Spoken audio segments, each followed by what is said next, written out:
Okay, all right. Thanks for coming along, everyone. So before we start this morning, I'd just like to acknowledge the traditional owners of the land which we're on at the Rockhampton Museum of Art, the Darumbal people. I'd like to pay respect to elders past and present and acknowledge their ongoing contribution and care for country and the contribution to Rockhampton Museum of Art as well. So we've got a small group this morning, so we won't do the mics, but if we need to project more, just let us know. We'll come in nice and close and just experimenting with some of our new technology. So I'll just introduce Renee, our artist for our new Vitrine exhibition.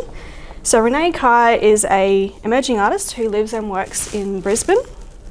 Born in Nambour, 1997, and Renee recently graduated from the Queensland College of Art with a Bachelor of Visual Art Honours, majoring in jewellery and small objects. So Renee has been exhibiting around Brisbane in lots of artist-run initiatives, including One Space, Outer Space, The Nest, exhibiting at Metro Arts, and was selected for Hatched, the National Graduate Art Show 2021 at the Perth Institute of Art. So that's a selection of graduates from all across Australia, so that's quite an achievement to be selected for that exhibition. Welcome to Rockhampton. Thanks you for having me, and thank you all for coming in this morning. I'm excited to be here and excited to talk about my work with Shanna. So to start off, I just wanted to ask you, I know you've got a very supportive family and they'll be coming up with you for the official exhibition opening later in September. Where did your creative journey start? How did you end up at art school, and kind of where does that come from? Yeah, I've always been quite creative. I feel like during my primary school years I was quite discouraged from art because it was a big focus just on drawing and painting. And when I made my way to high school, I started I think it was grade 10, we got to kind of do our own thing, and I started using my hands a lot more. And I think I've always just from there I've known that was what I wanted to do. And then after high school, I attempted 1 year of visual arts at Griffith at QUT. Didn't find it was for me. I think it was just timing. I think moving out of home too also had a huge impact on my artistic creativity. So then after that I took a gap year, and in 2018 I started at Griffith University and finished up my studies in 2022 with my postgrad. Yeah, so I've always been creative. My mum doesn't have a creative bone in her body, but me and all my siblings are quite creative, graphically and visually, so yeah. And she's not? No, she has her other endeavours, but not creative. Yeah, so it really just stemmed from me and my siblings, yeah. Awesome. And I'll just explain too, on the screen we've just got some examples of previous exhibitions and other work of Renee's, different contexts, so that might spark some questions. We'll have questions at the end, or if there's something on topic, yeah, we can answer that as well. And also some studio shots from the making of the works that are currently on display. So I just thought I'd talk a little bit about, sorry, I did introduce myself as well at the start.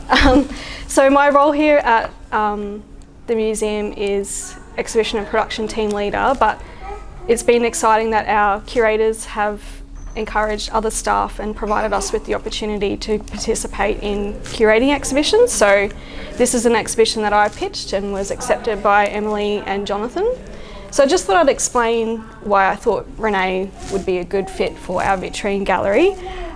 So my background is also from QCA, coming from the Jewellery and Small Objects Studio. So I follow the students still coming out and kind of what's happening down there and which artists are kind of exhibiting, and I'm personally drawn to your work. And the Vitrine space is quite interesting. It has parameters. It's only got one set of lighting, it's got a size that can't get any bigger or smaller, and the shelves can only be adjusted up or down or taken away. So we're quite limited by what we can put in there, as well as with weight of objects. So it's really thinking each time we do curating an exhibition for this space, there's a lot of considerations that need to take place, as well as the light, the natural light of this space. So I was just thinking about what we could do differently. We've had glass, we've had ceramics, and Renee's work is made from plywood, so it's quite lightweight. So it provides the opportunity to do something bigger in scale that we wouldn't be able to do if it was a heavier material. You might see some examples in the slideshow. Renee also creates really large body size works, and that was kind of one of the photos I saw got me thinking is, what if we fill the vitrine with huge things? So after we approached Renee, she came back with a proposal which was this twist and turn idea of using the shelves to connect things and go from one level to another. So from there, going away and making the works. And this exhibition will also be coinciding with a few other exhibitions at the gallery, Know My Name, and our collection Focus Women's show, which will open at the end of next week.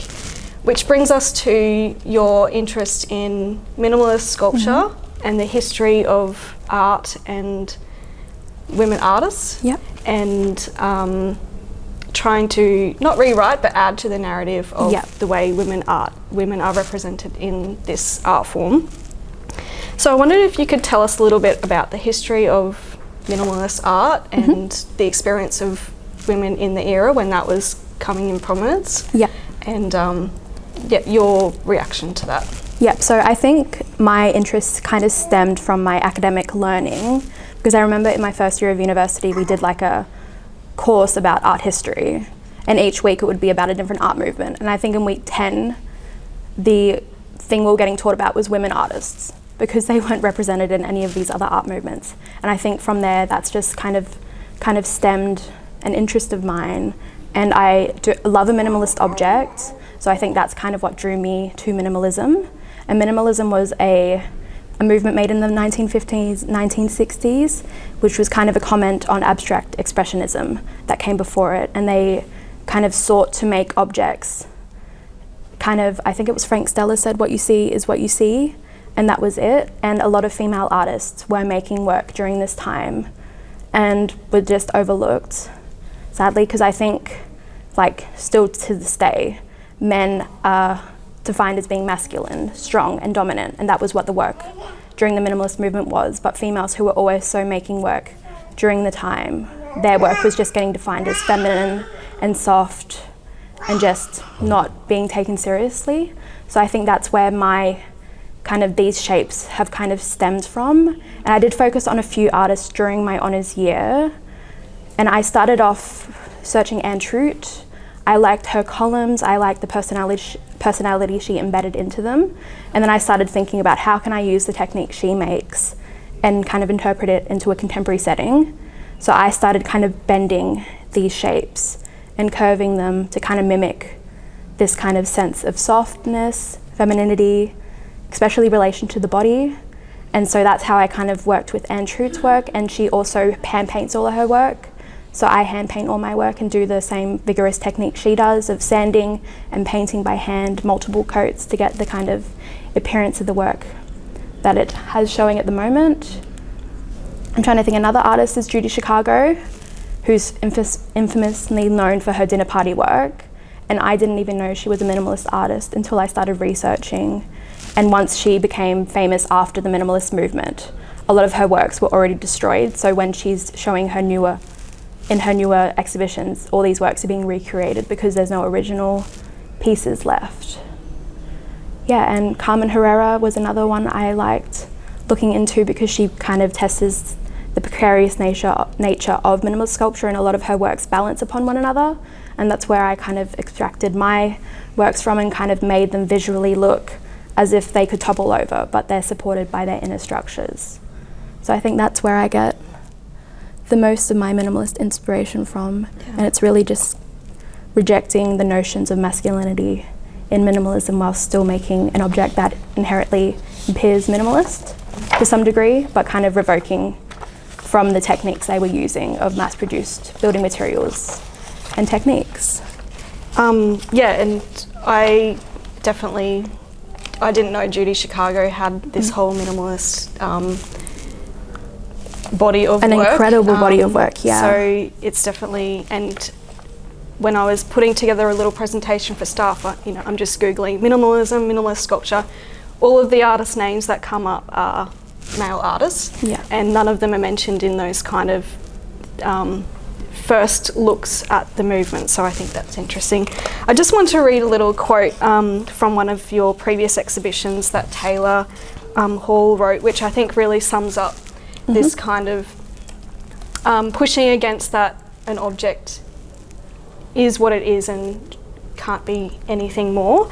So I'll just read out this quote. So motivated by the legacy and practice of female pioneers in this 1960s movement, Kire creates objects that respond to and resurface the overlooked achievements of these artists. By merging Anne Truitt's sympathy of colour with Carmen Herrera's tension of form and Judy Chicago's material sensitivity, the artist tugs on these feminist narratives with admiration and homage. The release of these historical dialogues demarcates Kire's art-making practice as a challenging of gendered aesthetic traditions of art, both past and present. So I just thought that was a really lovely quote that kind of summed up how you're countering that history. Something we've been chatting about is your materials and using these kind of really hard construction workshop materials, wood, sanding, and making these really soft, curvy, yummy. Yesterday one was described as buttery. And could you tell us about your choice of materials? Was this what you have always been making in? Was it a process? Yeah, I've always made out of wood. I started off during my undergrad making quite structural kind of works out of pine that were probably popped up on here already, but they're just like geometric shapes. And during my honours year, when I started kind of really investigating, I wanted to go big because I feel like that was the only chance I had to go big with a supported kind of community behind my back. So that's where these forms all evolved from, and I love working with wood. I think it's such a hands-on process, and especially working on such a large scale like my other works, I felt quite empowered because I basically taught myself all the skills I know. So it was quite an empowering process, and I've tried welding, not very good at it, so I think that might be something I'll dabble in the future, but wood's just something I've always been drawn to. I think it's just the geometric nature of it, and I like making it look organic whilst it's still being wood, if that makes sense. Yeah, and you were talking about how it's quite a conscious decision to leave the wood grain and kind of some of the marks of sanding, and that they almost look like skin, and that you've left that organic Yeah, nature. I like to make the shapes look like someone's actually made them and they haven't been mass produced. So that's why I paint by hand and I sand, and when I'm kind of finishing these shapes off, I'm not too precarious with like the finish of them, because I do like myself to be kind of seen in the objects that are on show. Awesome. Okay. So something that I was interested in, again with asking you to exhibit at Rockhampton, is this context of creating from the jewellery and small object studio. So in that place, it's not a requirement to make something wearable or jewellery, and kind of the task is, as long as it can fit through the door, that's something you can make in that studio. Yep. But in the discussions between students and tutors, it's all about considering the body, how something might feel to hold it, what materials, how it might wear. And for this exhibition, we've put things down low and up high, and we're asking people to use their body in the viewing experience, so going beyond your eyes. So traditionally, art is kind of exhibited at eye level, and this is something that we're playing with asking people to hopefully use their body to explore the space. Do you have any comments about? I think I just want people to actually experience the work and kind of get, even though it is behind a glass door, you still have to go up close to actually view the whole work, and it makes it a bodily experience. And I think that's something that makes it more personal too, because you feel like you can gain a connection with the work as opposed to just kind of looking at it at eye level. Yeah. And something that we didn't know until we installed the works is this space is interesting, the reflections are a challenge, but in this case it's also adding something unexpected that we didn't know would happen. You might notice the glass is reflecting the curves of the pieces, so as you move around, the shapes are also moving and kind of creating some visual tricks with, is that the actual object curving that way or is it just the reflection? So it changes as you travel up and down the space as well.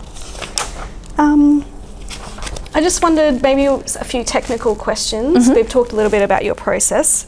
So something you've been telling us about is the laser cutting and kind of the resources that are available down in Brisbane that you've been using, and maybe a little bit about your shared studio space. Beautiful. And how for my smaller shapes, I'm very conscious about the materials I use. So I always ethically source my materials, but I've started laser cutting my smaller shapes as it's more accurate and I'm wasting less materials. And the State Library has something called the Edge. So all these shapes I've laser cut at the State Library for free. I've had paid for materials, but we were able to use the resources for free. So all of these were made there. And when making them, I have the two faces that I've laser cut and I join them together with dowels. And then I have some flexible plywood that I just wrap around the surfaces of it. And when their corners are a little bit tight, I do dampen the wood just to kind of get those extra curviness, and it's just a lot of sanding and painting, sanding, painting and patching. Pretty repetitive, I think probably 10 times over is that process. It just is a continuous process until I'm happy with the surface texture and kind of appearance of the shape. And I've made them in my shared studio space called Here Space, which opened up at the start of the year, which is run by 2 Brisbane-based artists. I think there's 12 studios there at the moment that are out for rent, and I think there's like another 20 opening up soon, which is a really good resource, especially for emerging artists, because I was making out of my garage at home for quite a while, which was very isolating, and I felt I couldn't kind of take myself seriously and have like a distinction between my artwork and my home life because they were merged together. So kind of, I feel like this year I've been able to kind of think about my art more professionally. I'm investing into my art practice by having this set space where I can go and actually make work in a community setting, which has been quite nice, and learning techniques from all the people around me too, because the person across from my studio is a painter and the person next to me is a ceramicist, so it's nice to kind of collaborate with these people that I've never interacted with before and kind of bounce ideas off each other and get in a supportive, kind of comfortable space. Yeah. And maybe leading on from that is we've had to try some new techniques for the install here. The glass has been a challenge because you can't attach anything to it to add structure. And over time your pieces have been growing in complexity, I guess, as you learn to master the materials. You've started introducing curves going forward and backwards. You might not know yet, but do you have any kind of thoughts on maybe where your next experiments might be, or what you're I honestly have, next? I think next I'm going to kind of go really small and think about how these objects can be interacted on the human body and then see where that takes me. I feel like being an emerging artist, there's so many kind of possibilities and ideas we have, but you have to be quite conscious about how you do them due to funding. So I think, I don't know, just take it day by day. I'm excited to go to the studio and actually experiment a little bit, which will be quite nice, and see where it takes me. Awesome. Yeah. Well, this is quite early on in your career and your first solo show outside of Brisbane. Yeah, thank you. So it's been really exciting that Rockhampton could be a part of your journey and this early on, and to see where you'll go from here. Thank you. So we might open it up to, if anyone has any questions, jump in. Mostly you focused on the creation of the shape, and I love the colour. And Thank just wondering, any thoughts on your choice of colour? So colour, I never used colour at all until about 2 or 3 years ago, because it just wasn't something I was interested in. But when I started kind of thinking about how I could make these forms feminine, I started painting with a lot of pinks and purples, and I was like, this wasn't doing anything, so I just started introducing these more muted tones and different hues. But I feel like the colours I choose are kind of based off the shape and what feeling I get evoked from it. Like the green curvy one reminded me of like a sea monster. So that's why that's green, and all the other shapes. It kind of just depends on the shape. Like this one here is called Proceed with Caution, because when it's not on that actual plinth, it looks like it's about to topple over. So it's kind of just being, it's because I spend a lot of time with the shape too. So when you spend a lot of time with an object, you kind of start making associations with them, and that's where the kind of colour palettes come from. Yeah. I'm interested in your, in your journey as an emerging artist. Mm-hmm. So tell us about that, and also when you'll stop being an emerging artist. Oh, I don't know when I will stop. I don't even know the terminology behind it. But yeah, during my undergrad, I tried to exhibit it as much as I could, and I feel like that's where I've met a lot of new people along the way. I do a lot of shows with Aries. I did a lot of shows at Griffith University because they have 3 gallery spaces, and that's where I held my first solo show. I think it was called Elle in the Chat, which was my honours projects. But yeah, just kind of, yeah, it's a weird state to be in, because you have so many ideas, but there's only so much you can do, and there's only so many places, especially in Brisbane, that you can show at, because there's currently Aries in Brisbane that are turning away artists because they don't have enough time slots to show people. So yeah, it's kind of just figuring out where you can show and how you can show your work, yeah. I hope that answers the question. I don't even know what I just said then. Well, is there a point where you can see yourself calling yourself an artist? I do consider myself an artist now, if that makes sense. Rather than an emerging artist? Yeah. I think it's terminology. I think it's just things that are associated with being an artist. Everything needs to have an association to it. Like once I'm an artist, I'm just going to be like an early career artist. Okay. And then it's going to be like mature artist. And there's always going to be something before the term artist. Okay. So I think it's just an association that makes it easier for people to understand where you are in your career. Yeah. Okay. It's an interesting question. I'm just thinking of the Wendy Sharp work, which won the Gold Award and will be on display and she's got a few of those questions, female artist mid-career. So I think is it needed at all? Yeah. An artist. I feel like I'm an artist. I feel like I've always been an artist. Even when I was younger, I feel like I was just always an artist, yeah. But I feel like people need to have an association. Like I'll always be a female something artist. And I feel like that's just going to be with me for the rest of my life. Yeah. Once you get your big solo show at the MCA in Sydney. Yeah. Maybe I'll have like another terminology. No one will Yeah. believe you when you say you're an emerging. Yeah. Can I have a question as well? I was interested to hear you speak a little bit more about play and especially about gender, because that was the main theme in the talk today. Yeah. So what's the relationship there between gender and play? I think I kind of wanted to strip back, because my works are very playful, and often I think about like when we're younger, there's like no association like between genders, but as you grow older, you very distinctly know like there's marginalized like gender and ethnicities, and then there's all these hierarchies. So the kind of play comes from just kind of stepping back to a childlike state of mind. And I'm just thinking of play blocks, how when you're younger you just form these shapes and you have no kind of, trying to think of the word, you have to have, yeah, I'm blanking there, but I think it's just, love that answer. yeah, thank you. And that leads us to something exciting. So Renee is working with Eastern on our upcoming September school holidays. So that has been some discussions with childhood activities, materials, converting your work into something playful for the activities. So Yeah, nice we're still in conversation. talks about it, but we're wanting to invite people of all ages to come and make their own shape out of paper. And I'll be excited to see kind of how different age groups approach it. And I'm excited to kind of recreate some of the shapes too along the way, which I think might be quite an interesting thing that we can talk about. Will they have a laser drill? We probably won't give visitors those kinds of tools, do we? Maybe just scissors. Scissors and paper. But yeah, I'm excited to see what comes out of it and see how children see the work and see how they can interpret it their own way, yeah. And I'd love to see what you create. I'm excited. But I wouldn't mind playing with a laser drill.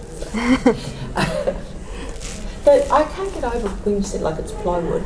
It's plywood, isn't it? Yeah.